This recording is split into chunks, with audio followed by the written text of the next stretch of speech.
तो आज हम 14 चैप्टर स्टार्ट कर रहे हैं। इसका नाम है स्टैटिस्टिक। देखो शॉर्ट में स्टैट्स बोलते हैं, ठीक है। और देखो स्टैटिस्टिक्स में है क्या, इसमें एक्चुअली में ना हम जो डाटा होता है, डेटा डेटा की इंफॉर्मेशन लेते हैं। देखो मान लो आपसे कहा जाए कि आप जिस कॉलोनी में रहते हो उसके 5 घर इधर और 5 घर इधर की ना रिपोर्ट बनानी है। इसमें कितने मेल मेंबर हैं, फीमेल मेंबर्स हैं, कितने हैं, ठीक है ना। मान लो हाउस नंबर 1 में, 2 में, 3 में, 4 में, 5 की बात कर लेता हूँ मैं, ठीक है। एक सेकेंड और रुको।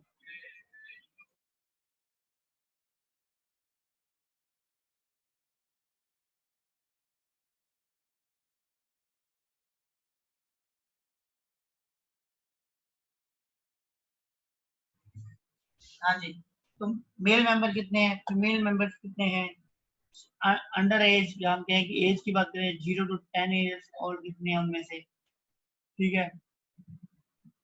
10 to 20 एज वाले कितने हैं, 20 to 50 कितने हैं, 50 to 60 कितने हैं। वो हमारे ऊपर है, जरूरी नहीं है कि हम 10 को इक्वल लेके चले। हमने स्टडी कैसे करनी है वो हमारे पे डिपेंड करता है। उनका वेट कितना है हर मेंबर का, ठीक है, या कितना मिल्क यूज करते हैं पर डे, ठीक है। उनके पास गाड़ियां कितनी हैं। तो किसी भी जगह का एक डेटा हम ले सकते हैं। और ये जो डेटा अगर आप खुद जाके कलेक्ट करके आए हो, ठीक है, तो इसको हम बोलते हैं रो डेटा होता है ये। और ये प्राइमरी होता है, आप खुद लेके आए। मान लो कुशागर लेके आया, लेकिन होमवर्क तो मैंने सबको दिया था, आर्यन को भी, चिन्मय को भी। पर आर्यन और चिन्मय ने क्या किया, कुशागर ने किया, कुशागर से उसको कहा कि मेरे को बता दो ये एक सेकंड से है, उसने डेटा ले लिया। आपने कुशागर पर विश्वास करते हुए, तो यही डेटा जो है वो सेकेंडरी हो जाएगा फॉर आर्यन और चिन्मय। सेकेंडरी मतलब कि एक डेटा ऐसा है जो आप खुद कलेक्ट करके आ रहे हो, और एक डेटा ऐसा है जो आपने किसी और की हेल्प से लिया है, खुद नहीं लिया। आप खुद नहीं गए, आप खुद डोर टू डोर नहीं गए, आपने सिर्फ उसने पब्लिश किया और आपने उसको यूज कर लिया मानते हुए कि जो वो डेटा दे रहा है वो ठीक है, ठीक है। इस डाटा को बोलते हैं सेकेंडरी डेटा। तो हमने इस डेटा के बारे में ही पढ़ना है, डेटा क्या चीज है। देखो पूरी दुनिया आज के टाइम में डेटा की लड़ाई कर रही है। फेसबुक डेटा की लड़ाई लड़ रहा है, जूम भी डेटा की लड़ाई कर रहा है कि हाँ जी जूम आपका डेटा चोरी कर लेगा, ठीक है। आपके अकाउंट्स के बारे में जो भी है सारा गेम, गूगल जो है, सब डेटा की लड़ाई है। जिसके पास जितना ज्यादा डेटा होगा वो दुनिया पर राज करेगा। आज के टाइम में ये कहानी होगी। देखिए उसके लिए डेटा होने से कुछ नहीं होता, उसके एनालाइज भी तो करना पड़ेगा। मान लो मैं आपको पता नहीं कितने फोन नंबर दे दूं, लेकिन ये पता ही नहीं है फोन नंबर किसका है, किस कैटेगरी का बंदा है, ठीक है, कहाँ रहता है, तो वो फोन नंबर किस काम के आते हैं, कोई किसी काम के। जितना ज्यादा आप डेटा एनालाइज कर सकते हो, कैटेगराइज कर सकते हो, उतना ही ज्यादा बेटर उसका यूज किया जा सकता है, ठीक है। अब अमेजन को पता है आप किस तरीके की प्रोडक्ट खरीदना पसंद करते हो, तो इसलिए जब भी कोई आप खोलते हो उनकी साइड में अमेजन का जो ऐड आता है वही प्रोडक्ट आते हैं, उसमें मिलते जुलते प्रोडक्ट आते हैं। उसको बोलते हैं आर्टिफिशियल इंटेलिजेंसी, जो डेटा को एनालाइज करता है, कंप्यूटर खुद एनालाइज करता है, ठीक है। तो ये डेटा की चीजें हैं। फिर आपको मन भी करता है चल ये खरीद भी ले हम, फिर आप खरीद भी लेते हो। ये बस चाहिए एक चीज होती है, दो चीज खरीद लेते हो ऑनलाइन शॉपिंग में। तो उसका सब पता है आप क्या पसंद करते हो, क्या इसको देख रहे हो, ठीक है। तो वो डेटा को एनालाइज करके आपको अपने प्रोडक्ट सेल करता है। हर कंपनी प्रोडक्ट सेल करती है। तो ये पावर ऑफ डाटा आती है actually। और ये सारा कुछ टैक्स है, ठीक है। इसके बारे में ही हमें यहाँ पे पढ़ना है। तो आगे बात समझ, स्टैट्स क्या है, हम ये कहते हैं study of data, analysis of data, ठीक है। और डाटा को एनालिसिस करने के लिए उसको रिप्रेजेंट करना पड़ेगा। और रिप्रेजेंट करने के मेन क्या तरीके होते हैं, देखो एक तरीका तो होता है tabular form. Tabular means table, जैसे टेबल में बना रखा है। एक होता है ग्राफिकल, तो टेबलर में भी टेबल हो सकता है, कई तरीके की हो सकती है। जैसे एक होती है आपकी, देखो एक तो होती है डिस्क्रीट, डिसकंटिन्यूस बोल सकते हैं आप इसको, जैसे डिस्क्रीट होती है। एक होती है कंटिन्यूस, कंटिन्यू इंटरवल होती है 0 to 10, 10 to 20, 20 to 30 ऐसे। और डिस्क्रीट हो गई जैसे 1 2 3 4 ऐसे। अच्छा कंटिन्यूस में दो तरीके से होती है, एक्सक्लूसिव और इंक्लूसिव। अभी हम पढ़ेंगे एक एक करके, मैं तो सिर्फ मोटा आइडिया दे रहा हूँ बस। ग्राफिकल में आप पढ़ के आए हो, पिक्टोरियल पढ़ के आए हो जूनियर क्लास में, बार आपने पढ़ा है, आपने हिस्टोग्राम शायद पढ़ा हो, आपने लाइन बार, लाइन लाइन ग्राफ भी पढ़ा होगा। तो ऐसे और भी हो सकते हैं, स्पाई चार्ट आप पढ़ के आए हो। ये सब क्या है, डेटा को ग्राफिकली रिप्रेजेंट करने के तरीके हैं, उसको देख के आप एनालाइज कर सको। हाँ जी, अगर आप कोरोना का पढ़ोगे तो आप पता चलेगा कि हाँ जी इस तारीख को इतने कोरोना मरीज थे, उस दिन और बढ़ गए, उस दिन और बढ़ गए, उस दिन और बढ़ गए, फिर कम हो गए। ये जो आपको देख के पता लग जाएगा कि हाँ बढ़ रहा है, ये हर बार बढ़ता जा रहा है, बढ़ता जा रहा है, बढ़ता जा रहा है, बढ़ता जा रहा है, कम तो हो ही नहीं रहा। तो ग्राफ को देखते ही एक ही बार में रिजल्ट पता लग जाता है कि ग्रोथ हो रही है या डाउन हो रहा है, कहाँ पे जाके डाउन हुआ, किस दिन अप हो गया। तो ग्राफिकली थोड़ा सा सही रहता है, लेकिन जब हमें कोई कंक्लूजन पे पहुंचना हो तो हमें टेबलर की हेल्प लेनी पड़ती है। ठीक है, तो ये धीरे बड़ी क्लास में स्टैटिस्टिक अपने आप में एक सब्जेक्ट है, जैसे फिजिक्स एक सब्जेक्ट है, केमिस्ट्री एक सब्जेक्ट है, मैथ्स एक सब्जेक्ट है। मैथ्स के बिल्कुल बराबर में एक सब्जेक्ट है ये, इसका नाम होता है स्टैटिस्टिक। ये सब्जेक्ट है, जितना फिजिक्स का वेटेज है उतना ही स्टैट्स का वेटेज होता है। ये अपने आप में कॉलेज के अंदर एक पेपर है, कंप्लीट सब्जेक्ट काउंट होता है। इतना वास्ट है ये टॉपिक, जहां अभी हम सिर्फ चैप्टर पढ़ रहे हैं। ठीक है ना, साइंस में भी फिजिक्स केमिस्ट्री मैथ्स के अगर टोटल 12 चैप्टर हैं तो 4 फिजिक्स और 4 केमिस्ट्री 4 बायोलॉजी के होते हैं। लेकिन ये देखो मैथ्स के अंदर सिर्फ स्टैट्स का एक चैप्टर है, जबकि स्टैट्स अपने आप में एक सब्जेक्ट है। बाद में चॉइस होती है बीएससी में, मैथ्स लेना चाहते हो या स्टैट्स लेना चाहते हो। स्टैट्स के अंदर अलग एम कॉम हो जाती है पूरी, इसलिए। ठीक है, पूरा पेपर है कंप्लीट, अपना रिसर्च तक कर सकते हो आप इसमें।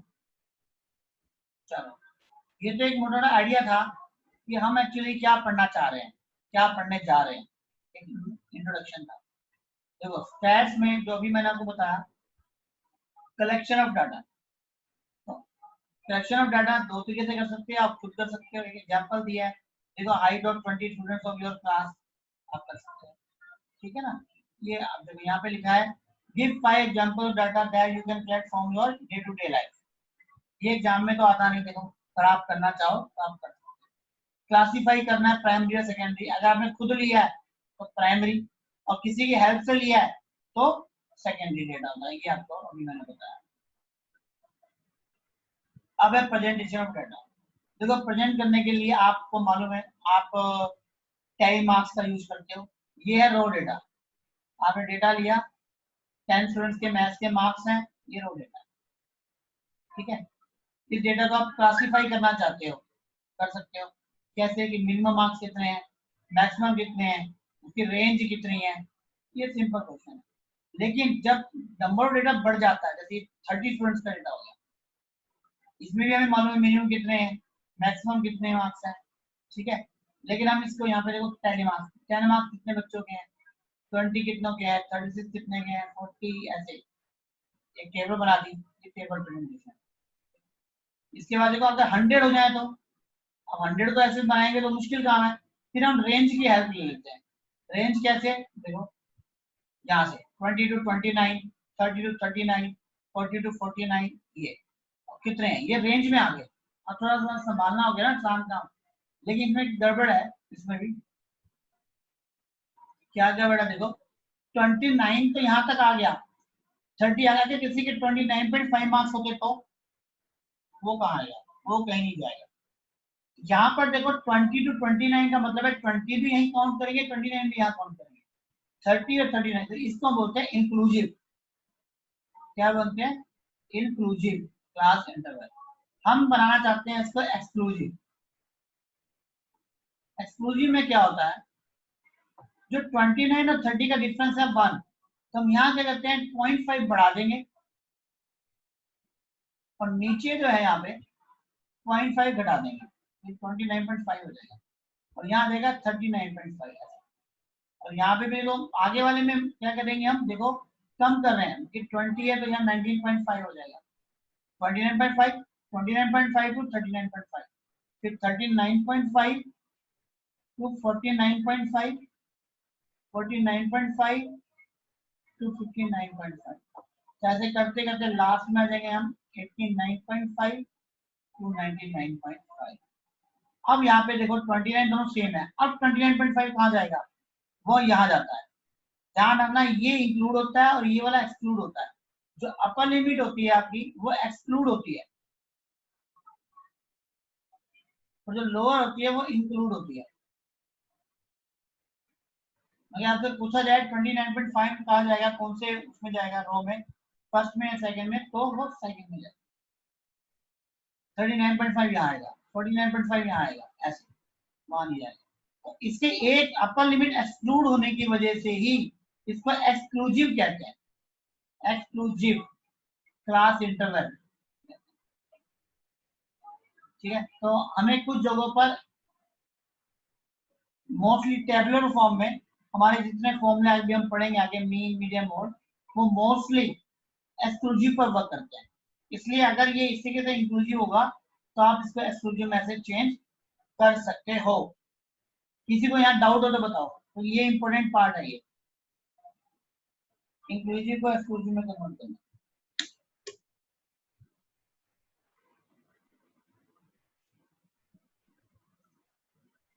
चलो देखा, तो ठीक है। सर ये तभी कर सकते हैं जब गैप 1 का हो। नहीं, गैप जितना मर्जी हो, मान लो ये 31 से 34 होता और 36 होता है यहाँ पे, तो 34 और 36 का डिफरेंस कितना हो गया, 2 हो गया ना, फिर हाफ, फिर ऐसा करते हैं यहाँ पे 35, यहाँ पे 35 कर देते हैं। आई बात समझ? नहीं विशेष? Yes sir, yes sir. Difference कितना भी हो वो कोई इशू नहीं है, इन दोनों का हम डिफरेंस लेंगे 36 और 35 का, ठीक है। इसका वो 1 आ रहा है तो उसका हाफ कर दो 0.5। अगर इन दोनों का डिफरेंस 2 होता तो 2 का हाफ 1, तो यहाँ 1 आप क्या करते हैं इंक्रीज कर देते, यहाँ पर क्या करते हैं आप डिक्रीज। तो वही देखो यहाँ लिखा है हाफ द डिफरेंस, यहाँ अब बता रहा है आगे, इसका डिफरेंस 1 है तो उसका हाफ कर दो 0.5। तो एक तरफ लोअर वाली लिमिट में तो माइनस करते जाओ, अपर वाली में ऐड करते जाओ, तो इक्वल देखो यहाँ पे करना। तो इसको बोलते हैं कंटिन्यूअस क्लास। ये कंटिन्यूअस हो गया ना, कोई भी ब्रेक नहीं हो रहा, वो कंटिन्यूअस नहीं थी। तो यहाँ पर देखो ये सेम कन्वर्ट किया हुआ, ठीक है। तो 14.2 में आपने इंटरवल ही बनाने हैं। जैसे यहाँ पे ग्रुप है, एक ए कितनी बार आया, बी कितनी है, टैली मार्क्स की हेल्प से आपको क्या बनाना है, frequency distribution table. Frequency distribution table मतलब कि फ्रीक्वेंसी कितनी है, कौन कितनी बार आया, ये जो टेबल बनी हुई है ये फ्रीक्वेंसी ही है, क्योंकि यहाँ फ्रीक्वेंसी दी हुई है 966 क्या है, फ्रीक्वेंसी है। इसके बीच में अगर इंटरवल बनाना है तो इंटरवल ले लो, अगर इंटरवल नहीं बनाना है तो ग्रुप अनग्रुप बनाना है तो अनग्रुप ले लो, जैसे ये ऊपर का स्टार्टिंग में, जैसे ये अनग्रुप डेटा है, ग्रुप नहीं है ना, ये अनग्रुप्ड है, और वो ग्रुप्ड है। जहाँ हम इंटरवल बनाते हैं वो ग्रुप में आ जाता है, ग्रुप आ जाता है, ठीक है। तो ग्रुप्ड और अनग्रुप्ड फ्रीक्वेंसी डिस्ट्रीब्यूशन बोलते हैं। तो ये आपको बनानी आती है ना। तो 14.2 का पहला चलो कर लेते हैं एक बार।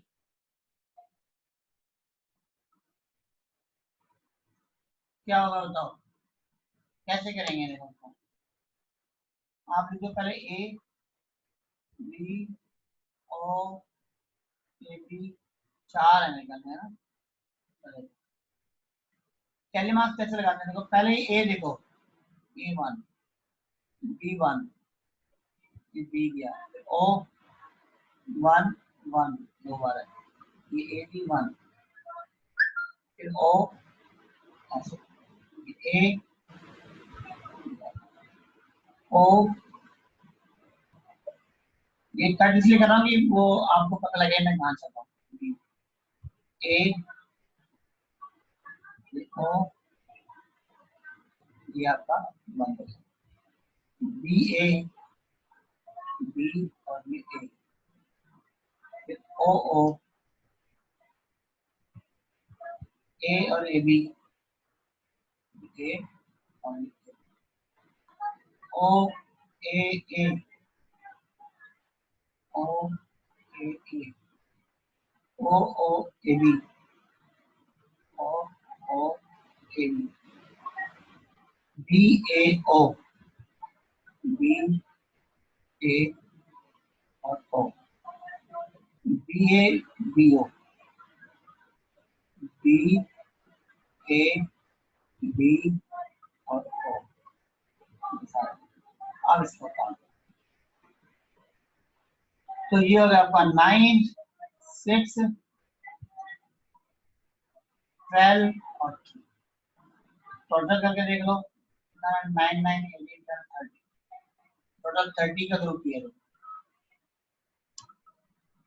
तो ये आपकी फ्रीक्वेंसी टेबल बन गई, which is the most common and which is the rarest. तो बता कॉमन कौन सा है, ओ ग्रुप मोस्टली कॉमन है, और रेयरेस्ट कौन सा हो गया, ए, जो बहुत कम लोगों में मिलता है। ठीक है, किसी को डाउट हो बताओ।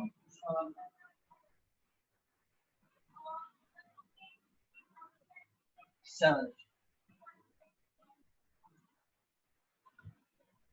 अब यहाँ पे कह रहा है कि ग्रुप बनाने हैं, देखो 5 5 के, 5 नॉट इंक्लूडेड, मतलब कि 0 to 5 5 to 6 5 to 10 10 to ऐसे बनाना है।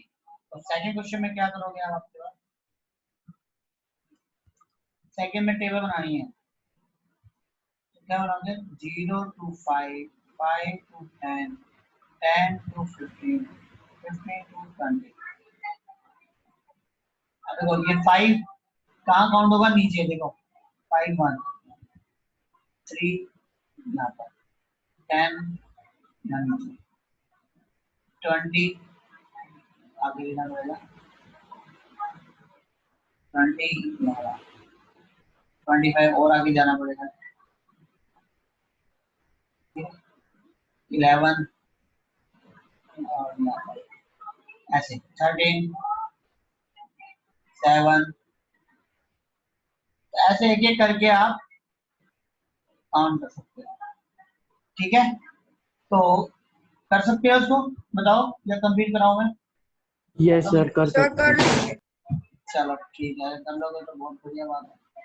तो ये इस तरीके से करने, ये सारे ऐसे ही करने हैं। थर्ड भी ऐसे ही है, रेंज आपको पता ही है, स्मॉलेस्ट और ग्रेटेस्ट, तो सबसे का डिफरेंस ग्रेटेस्ट माइनस स्मॉलेस्ट का जो डिफरेंस होता है वही रेंज होता है। क्लास इंटरवल दिया हुआ देखो 84 to 86 ऐसे बनाना है, वो आप बनाना है। यहाँ पर भी देखो इंटरवल दिया हुआ है, ठीक है। बाकी एक आध क्वेश्चन साथ साथ पूछता है, वो आप देखना। अबाउट देयर हाइट, तो बताना पड़ेगा कि एवरेज हाइट कितने ज्यादा बच्चों की है, कोई भी कंक्लूजन जो भी आ रहा होगा तो पता लग जाएगा। यहाँ पर भी रेंज आपको देखो इसी से बनानी है, ठीक है। प्रिपेयर फ्रीक्वेंसी, यहाँ पे देखो ये तो अनग्रुप बन जाएगा, 0 1 2 3, बस 0 1 2 3 पे बनाना है। ये पाई में 50 डेसिमल है, तो वो कह रहा है मेक ए फ्रीक्वेंसी 0 to 9, तो 0 to 9 की बनाने थे, ये पूरी बनेगी इससे कहते हैं। तो क्वेश्चन नंबर 7 है, उसमें ये कहना चाह रहा है वो 7 में कि 0 1 2 3 4 5 6 7 8 9, आपने बताना है कितनी बार आया है, 0 कितनी बार आया है, 1 कितना, तो आप यहाँ स्टार्ट कर दो 1 से, 1 4 1 1 4 1 5 9 2 6 5 9 2 और 6, ऐसे करके आपको टेबल बनानी है, ठीक है। फिर बताना most and the least frequency. इस तरीके से आपको 50 डिजिट्स में 0 to 9 के अंदर डिजिट कौन सा कितनी बार आया वो आपको बताना है, ओके। 8 भी ऐसे ही है, 9 से को फॉलो बस ये है। फिर है ग्राफिकल। ग्राफिकल आपने 3 पढ़ने हैं यहाँ पे, पाई चार्ट नहीं पढ़ना, तो सिर्फ पढ़ना है बार ग्राफ, हिस्टोग्राम और फ्रीक्वेंसी बोलेगा। तो बार ग्राफ तो छठी क्लास में बना रहे हो, 6th क्लास में था बार ग्राफ, वर्टिकल और हॉरिजॉन्टल, लेकिन यहाँ पे आपको वर्टिकल ही बनाना है सिर्फ, ठीक है। जिस तरह से आपको बनाने आते हैं सबको, मुझे लगता है कि किसी को दिक्कत होगी इसको बनाने में, तो इसी हिसाब से आते हैं, ठीक है। ग्रोसरी पर 4 आप 4 यूनिट ले लोगे, एंड पे 5 यूनिट तक हाइट तक लेके एक बार बना देना, ये जैसे यहाँ बना रखा है। ग्रोसरी पर 4 यूनिट का ग्राफ बनाना, एंड पे सेकंड में 5 यूनिट का, ठीक है। ये तो है सिंपल। अब आता है हिस्टोग्राम। हिस्टोग्राम बनता है ग्रुप के लिए जहाँ इंटरवल हो 30.5 to 35.5, यहाँ पे इंटरवल सेम है सबका, सबका इंटरवल देखो 5 5 5 5 5 5 5 का इंटरवल है। तो यहाँ देखो सिंपल सा ग्राफ बनता है बार ग्राफ की तरीके, यहाँ बार जॉइंट नहीं होते, गैप होता है, यहाँ बार जॉइंट हो जाते हैं। कैसे देखो 30.5 से स्टार्ट हुआ 30.5 तक,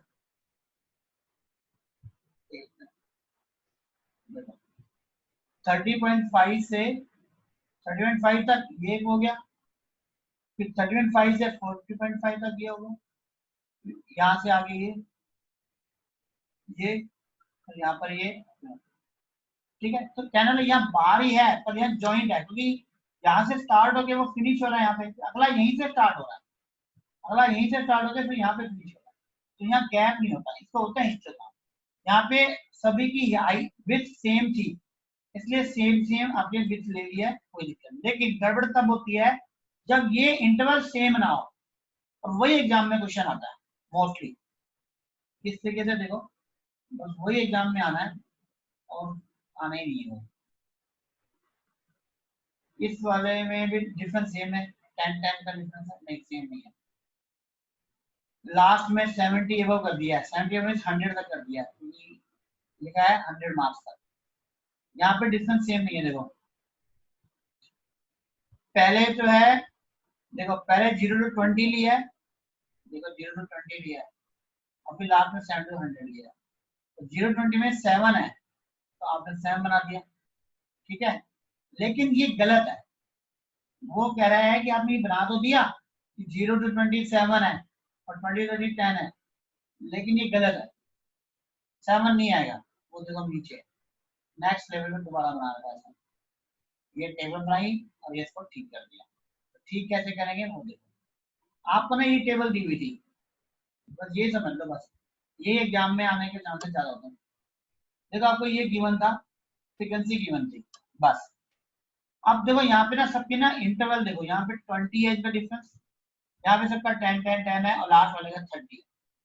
तो हमारे पास देखो कॉमन जो है वो 10 है लीस्ट में, हम क्या करेंगे सबको ना 10 में कन्वर्ट करेंगे।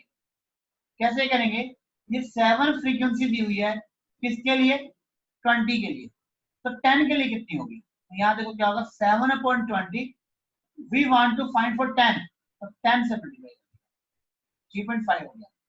यहाँ पे भी 10 गिवन है 4 10, और हम 10 के लिए फाइंड आउट करना चाहते हैं, यहाँ पर भी सेम है, यहाँ देखो 20 है 4 10, 20/10, but we want to find 4 10 again 10, same number से मल्टीप्लाई।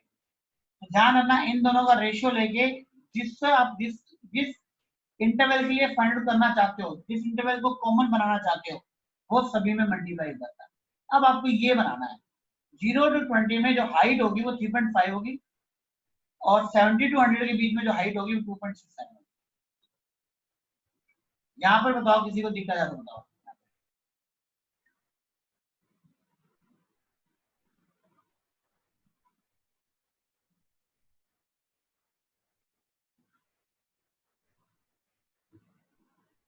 ठीक है। No sir.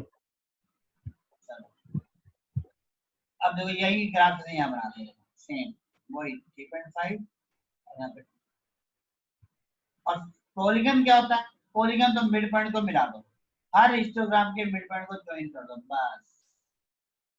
हर जो हाइट है आपकी उसके मिड पॉइंट को आप ज्वाइन करते जाओ। ये इसका मिड पॉइंट यहाँ है, इसका मिड पॉइंट यहाँ है, इसका यहाँ है, इसका मान लो यहाँ पे है, यहाँ पे है, यहाँ पे है, इसको ज्वाइन कर दो बस। बस स्ट्रेट लाइन से करेंगे, वो मैं नीचे दिखा देता हूँ आपको, बना रखा होगा। ये रहा इसका मिड पॉइंट, इसका मिड पॉइंट ये रहा, mid point mid point mid point. लेकिन इसमें ये होता है जो अगला जो इंटरवल होता है जो 60.5 और इसके बीच में है जो हाई नहीं, उसका भी मिड पॉइंट लेना पड़ता है और यहाँ स्टार्टिंग में मिड पॉइंट लेना है। स्टार्ट यहाँ से ही स्टार्ट करके यहाँ पे फिनिश करते हैं, उसका एक इंटरवल एक्स्ट्रा नेक्स्ट लेते हैं और एक पहले का लेते हैं और वहां से स्टार्ट करते हैं। ये फर्क है, बाकी कोई दिक्कत नहीं है। बस उसी के मिड पॉइंट को देखो यहाँ पे भी लिया, पहले 0 to -10 भी ले लिया और नेक्स्ट 100 to 110 भी ले लिया, उसका बीच का 105 हो गया, यहाँ पे -5 हो गया। तो यहाँ मिड पॉइंट, ये मिड पॉइंट, ये मिड पॉइंट है, इस सब मिड पॉइंट को ज्वाइन करता गया। जो डॉटेड लाइन है यही हमारा फ्रीक्वेंसी है। बस क्लास मार्क आपको पता ही है मिड पॉइंट होता है, 140 और 150 का बीच का जो नंबर होता है वही क्लास मार्क होता है। ये जो आपने लिया ना ये बीच का पॉइंट हम कह रहे हैं बी है, ये 5 ही तो है। 10 और 20 का मिड पॉइंट क्या होगा 15, ये 15 तो ये क्लास मार्क है। कहने का मतलब है कि अगर आप बिना हिस्टोग्राम के बनाना चाहो तो कैसे बनाओगे? तो हम क्या करते हैं क्लास मार्क ले लेते हैं, यहाँ पर इसके बीच में यहाँ पर हमें क्लास मार्क बना लेते हैं। इसका क्लास मार्क क्या होगा? बीच का मिड पॉइंट 145, 155।